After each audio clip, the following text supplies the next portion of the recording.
Silence is a double-edged sword. It can be both wisdom and a shield of fear. In a world where everyone screams to be heard, we need the sacred space of listening more than ever. Inner peace is not a privilege of the few. It is a skill that can be cultivated by anyone. Conscious communication is like creating a work of art. Each brushstroke needs to have meaning. Hello, I'm Ruby and Oliver, and today I have the honor of welcoming two of the greatest spiritual masters of all time. Miyamoto Musashi, legendary Japanese samurai and master of martial arts, and Alan Watts, renowned philosopher and interpreter of Eastern wisdom for the West. Today we will dive into a deep and transformative theme. Silence creates all it desires, 10 ancient master lessons to discover the mysterious benefits of silence. We will explore how silence can be a powerful tool for personal transformation and spiritual awakening.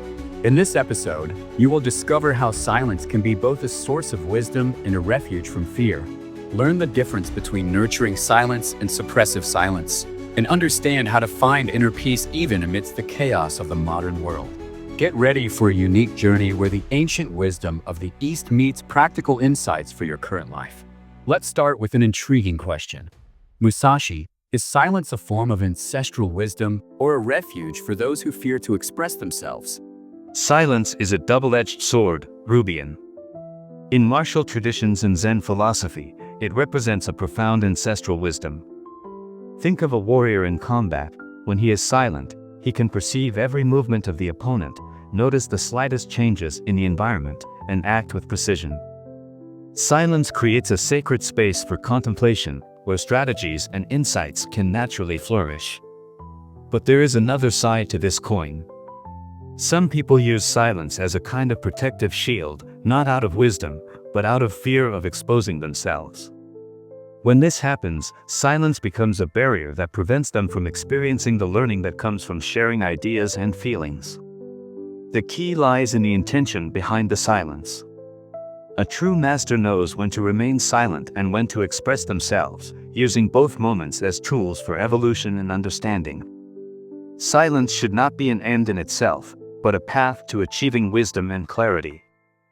What a fascinating perspective on this paradox of silence. And you, Alan, how do you see this duality between ancestral wisdom and refuge from fear? Rubian, silence is like a calm river reflecting the sky. When its waters are tranquil, we can see more clearly. In ancient traditions, it has always been valued as a portal to self-knowledge and introspection. It is in these moments of stillness that we can hear not only the world around us, but also the more subtle whispers of our own soul. However, you touched on an important point. Silence can indeed become a prison for those who fear to express themselves. When used as a hiding place for insecurity, it ceases to be a source of wisdom and becomes a barrier that isolates us from the world. It's interesting to note that just as a rainbow only appears after the rain, silence gains even more meaning when alternated with moments of expression. In fact, speaking and listening are equally important parts of this dance we call communication. True wisdom lies in finding this balance. Incredible how both perspectives show us that silence is a powerful tool that needs to be used wisely. Let's move on to the next question. But before we continue, let me give you an amazing tip. Did you know that it's very easy to get ahead of 99% of people, succeeding in everything you want for your life? I'll leave a link in the first comment below to a book that changed my view on many aspects of my mind and has been helping thousands of people find clarity and confidence to achieve their goals and dreams. Don't miss it. I'm sure you'll love it. Now let's explore a very interesting topic. Musashi, there is a saying that goes, "The tongue is like a sharp knife." How do you analyze this metaphor? Do our words really have the power to build or destroy? Rubian, that's exactly it. Our words carry immense power, similar to that of a sword. In martial arts, we learn that just as a fighter must choose their strikes wisely, we need to be careful when articulating our thoughts and feelings. Imagine a warrior who, instead of using his sword to attack fiercely, decides to wield it with the intention of protecting.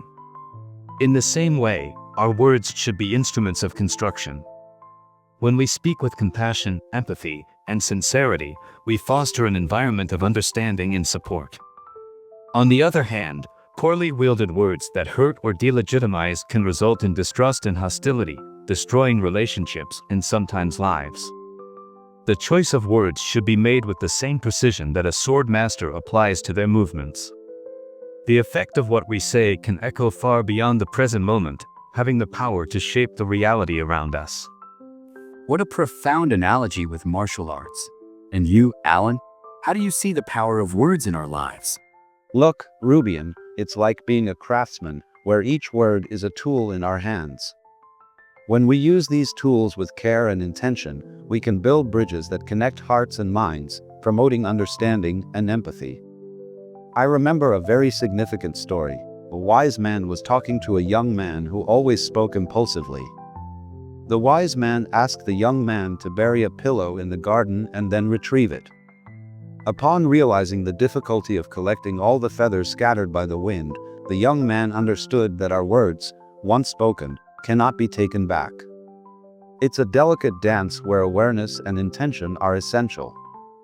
By speaking with love and wisdom, we can transform the world around us, but words spoken in anger can cause irreparable damage. What beautiful reflections!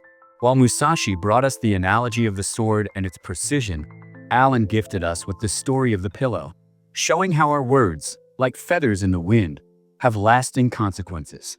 And for you who are noticing the quality of this conversation and the depth and importance of what we are discussing here, please help us by leaving your like and also comment on what you would like to see here on our channel. I sincerely thank you for your help. Another question that touches all of us. Musashi, is inner peace achieved through silence and meditation, or is it a solitary pursuit that distances us from the world? You know, Rubian, the quest for inner peace is a journey that begins in the depths of our being, but it is far from a solitary path. Silence and meditation are precious tools that allow us to dive into ourselves, pushing away external noise and bringing mental clarity. Think about how water adapts and molds itself according to the container. Our peace needs to find ways to exist in this constantly moving world. When we practice meditation, we are not isolating ourselves. We are preparing to engage with the world more fully and consciously. It's like a duelist who, by taking a deep breath and observing the battlefield, realizes that the true combat is not just external, but a dance between mind and heart.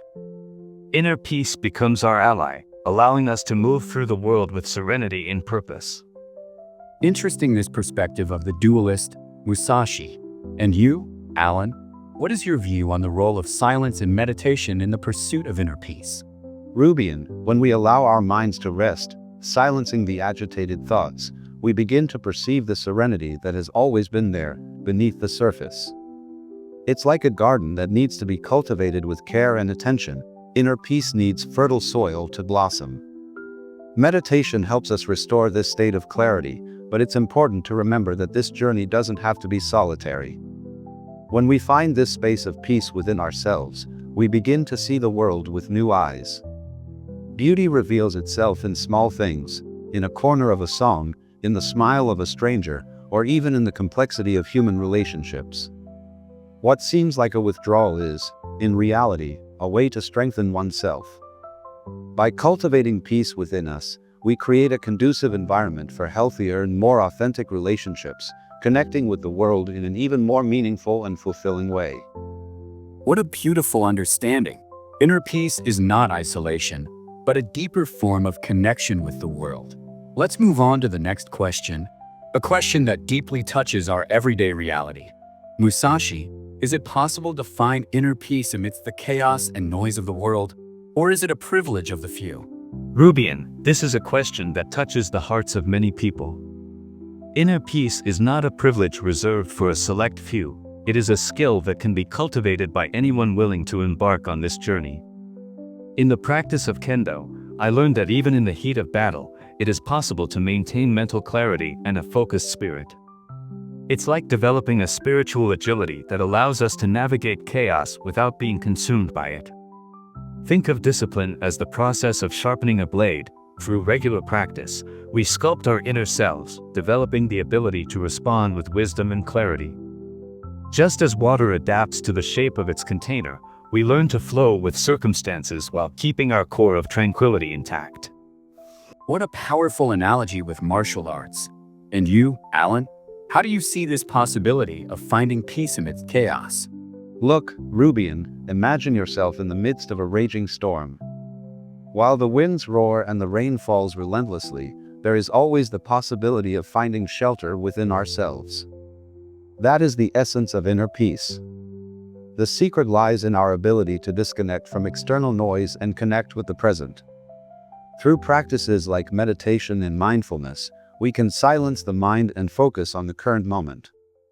It's like observing the flow of a river. If we identify with the rapids, we may feel lost, but by positioning ourselves as observers, we find stability. Acceptance of what we cannot change is fundamental in this process. The chaos around us may be uncontrollable, but our reaction to it is in our hands. This peace does not negate the reality of the outside world, but allows us to navigate it with a lighter heart.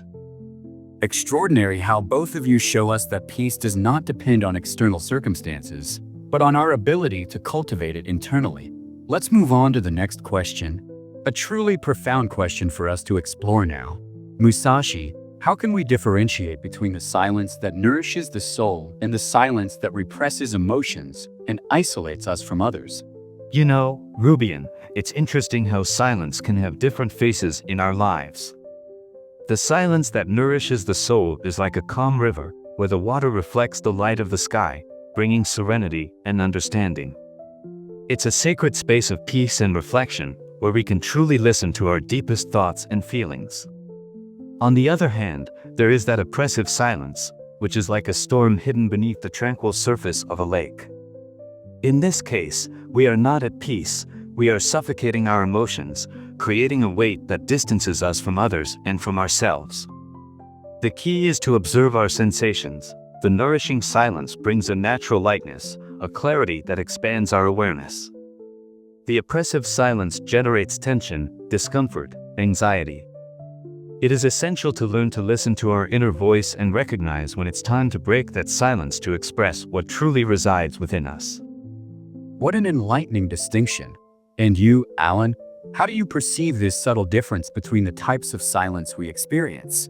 Rubian, think of nourishing silence as an open field, where the gentle wind caresses your face and the clouds dance slowly. It's a creative space that invites us to dialogue with ourselves, bringing clarity and connection to our essence. In contrast, the repressive silence is like a gray screen that envelopes us, a dark room where shadows accumulate. This type often arises from unexpressed fears, stored traumas, creating invisible barriers that isolate us from the world. To discern between them, we need to ask ourselves, is this silence bringing me closer to myself and others, or is it creating distance? When silence is a safe space for self-discovery, it nourishes. But if it becomes a heavy cloak over our emotions, it's time to dig deeper and seek a more authentic expression. Fascinating how both of you illuminated the different aspects of silence. While one type uplifts us, the other traps us. The art lies in knowing how to differentiate them. A very relevant question for today. Musashi, does speaking less and listening more really lead to deeper and more meaningful relationships? Or is this just an impractical idealization in our current society? You know, Rubian, this reminds me a lot of the principles of Kendo. True listening is like the correct posture in combat. It requires total presence, focus, and the ability to perceive not only the visible movements but also the more subtle intentions. Imagine an experienced samurai who, instead of attacking impulsively, first observes and understands the movements of the opponent. This patience and attention allow him to respond at the precise moment, with efficiency and wisdom. Similarly, when we truly listen to someone, we create space for a deeper and more authentic connection. In our current society, where everything happens at a fast pace, it may seem like an impossible challenge. But it is precisely in these moments of haste and superficiality that active listening becomes more valuable. It's not an idealization, it's a practical path to transforming our relationships into something more meaningful. What an interesting analogy with martial arts. And you, Alan, how do you see this dynamic between speaking and listening in current relationships? Rubian, it's fascinating how the wisdom of insecurity teaches us about this. Imagine a conversation as an energetic dynamo. While one speaks, the other absorbs, processes, and responds with genuine empathy, creating a fluid dance of connection. In a world dominated by social media and constant distractions, where everyone seems to shout to be heard, we need this sacred space of listening more than ever. Think of the people who have marked your life. They are probably those who truly listened to you, who made you feel understood and validated. Although it may seem utopian amidst modern haste, listening more is precisely the antidote to today's superficiality. It's a return to the essence of what it means to be human, connecting, understanding, and sharing experiences in a genuine way. What deep perspectives! It's interesting to note how both of you emphasize that, in an increasingly noisy world, the act of listening becomes even more valuable and transformative. A question that touches our deepest essence. Musashi, does silence help us connect with nature and our essence, or is it an escape from reality and its responsibilities? Rubian, silence is like a portal that connects us directly with our true nature. When we find moments of quiet amidst the daily chaos, we open space for genuine introspection. It's like stopping to observe the current of a river. In silence, we can perceive its fluidity, contemplate its depth, and understand its strength. This moment of quiet allows us to hear the inner whispers of our being, helping us discern what truly matters. But it's crucial to understand that silence should not be an escape from responsibilities.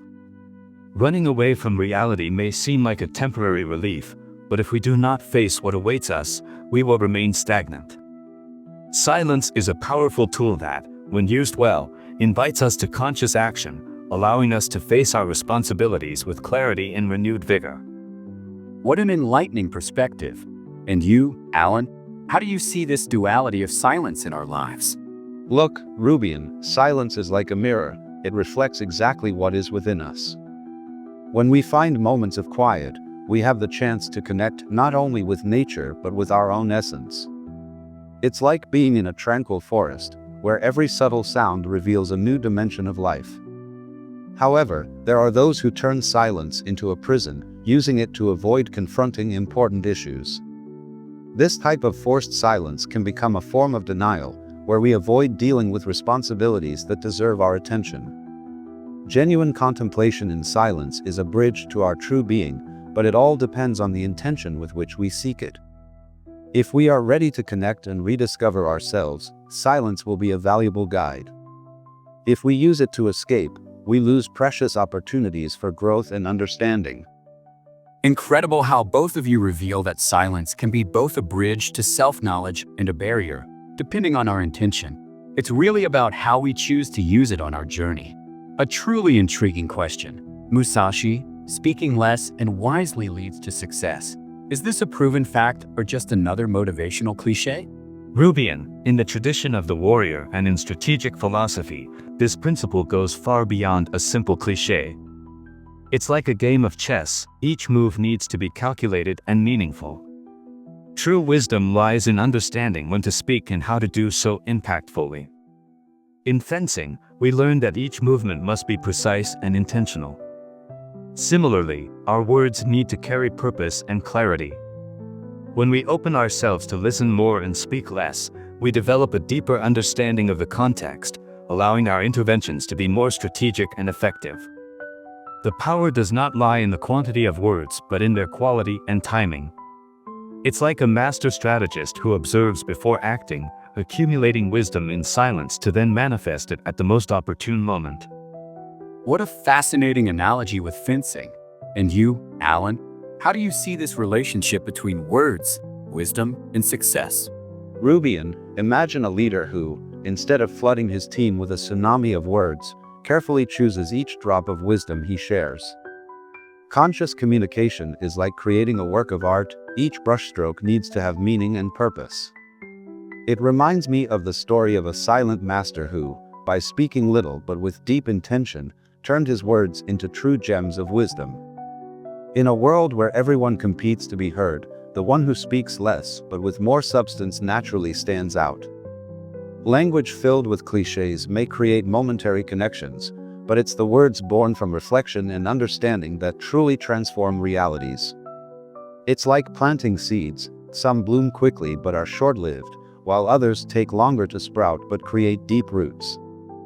It's beautiful to see how both reveal that true power lies not in the quantity of words, but in the depth and intention with which we use them. Let's move on to the next question. A fascinating question for us to reflect on. Musashi, how can we balance the need for communication with the transformative power of silence in our lives? Rubian, the balance between communication and silence is a subtle and essential art.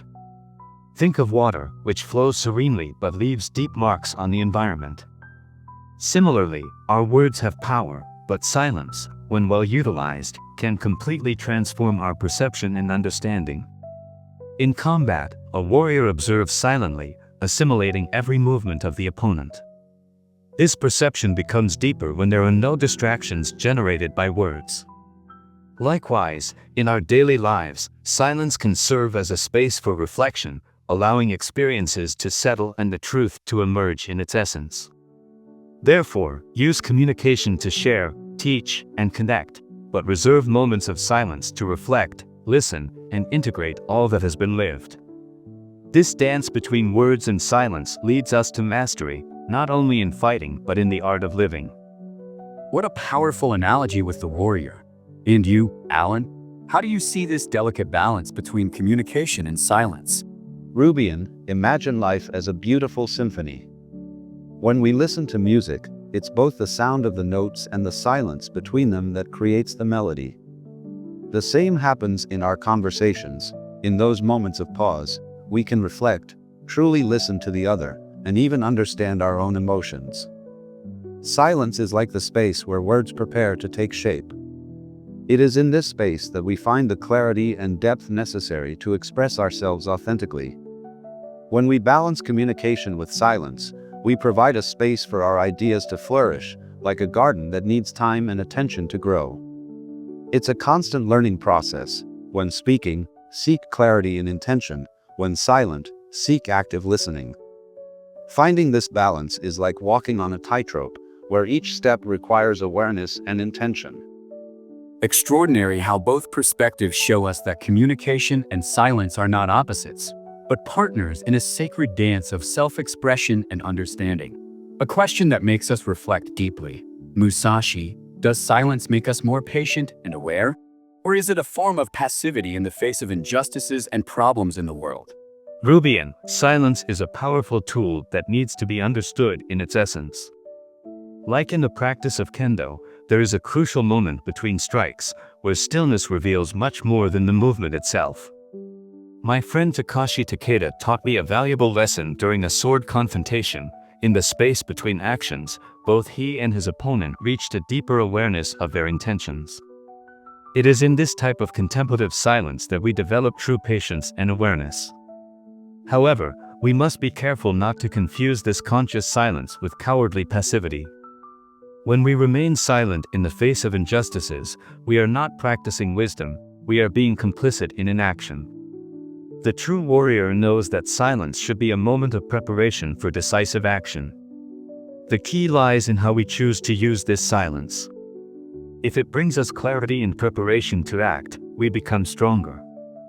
But if we hide behind it, we merely become shadows in the face of the world's injustices. A very profound perspective on the power of silence. And you, Alan, how do you see this duality between awareness and passivity in silence? Look, Rubian, silence is like a tranquil pond that reflects the sky. It allows us to see more clearly both our internal reality and the world around us. In moments of quiet, we find space for contemplation and connection with our essence. However, when that same pond becomes stagnant, ignoring the storms forming around it, silence can turn into a form of negligence. It is essential to recognize that there are times when our voice needs to echo in defense of what is just.